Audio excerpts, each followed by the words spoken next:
செல்லக்குட்டி, இனி அப்பாவை விட்டு எங்கேயும் போக கூடாது, சரியா? அண்ணா, அண்ணி சொன்ன மாதிரியே நரேந்திரனை எப்படி கண்டுபிடிச்சிட்டாங்க பாத்தீங்களா? ஆமா ரவி. சீதா, ரொம்ப தேங்க்ஸ்.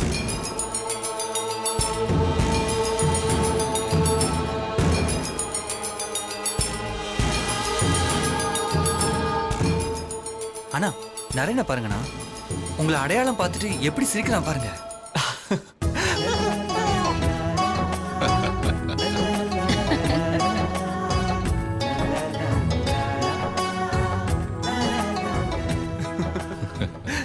உங்க அப்பாவை பார்த்து சிரிப்பு வருதாடா? செம்ம கியூட்டா இருக்கடா. இந்த சந்தோஷத்தை எப்படி சொல்றதுன்னு தெரியல ரவி.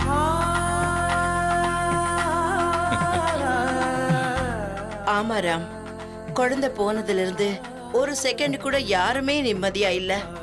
இப்பதான் மனசு பூ பூத்த மாதிரி சந்தோஷமா இருக்கு.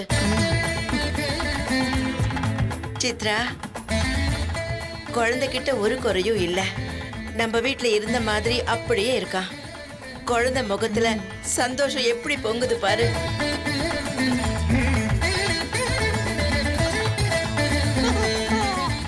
என்னடா, எங்களெல்லாம் இப்படி அழ வச்சுட்டு இப்ப வந்து சிரிக்கிறியா?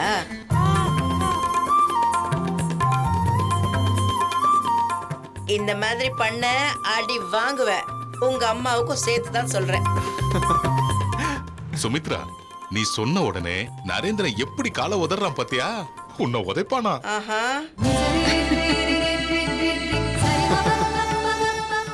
என்ன சொன்னோம்? பாட்டி உன்னை திட்டுறாங்களா? அடிச்சிடலாமா? அடிச்சிடலாமா? குழந்தை வந்ததும் அத்தனை சந்தோஷமும் கூடவே வந்த மாதிரி இருக்கு.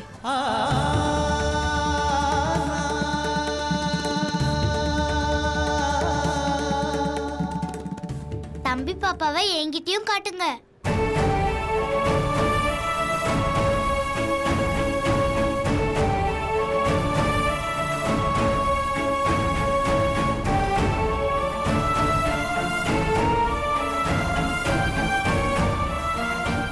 தம்பி, நீ நல்ல பாப்பாடா. திரும்பவும் எங்க கிட்டே வந்துட்ட.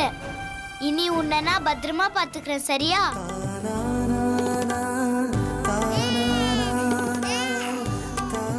ஐயோ, அழ வைக்காதீங்கம்மா, அழ வைக்காதீங்க.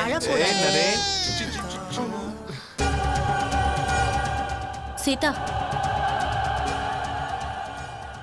குழந்தை எங்க கிடைச்சது?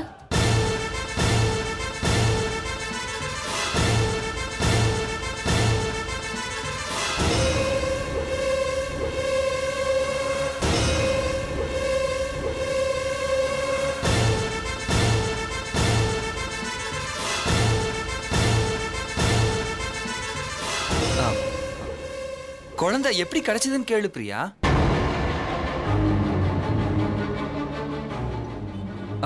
அதான் போன்ல எல்லாத்தையும் விவரமா சொன்னேன்ல. அப்புறம் என்ன, மறுபடியும் எதுவுமே தெரியாத மாதிரி கேட்டுட்டு இருக்க? என்ன நடந்ததுன்னு விவரம் கேட்டேன். ஏன் அதை கேட்க கூடாதா ரவி? பிரியா, அதையெல்லாம் விடு. குழந்தை கிடைச்சிட்டான் பாரு, அதை நினைச்சு சந்தோஷப்படு. இத பாரு, குழந்தைக்கு முதல்ல ஆரத்தி எடுக்கணும். போய் எடுத்துட்டு வா.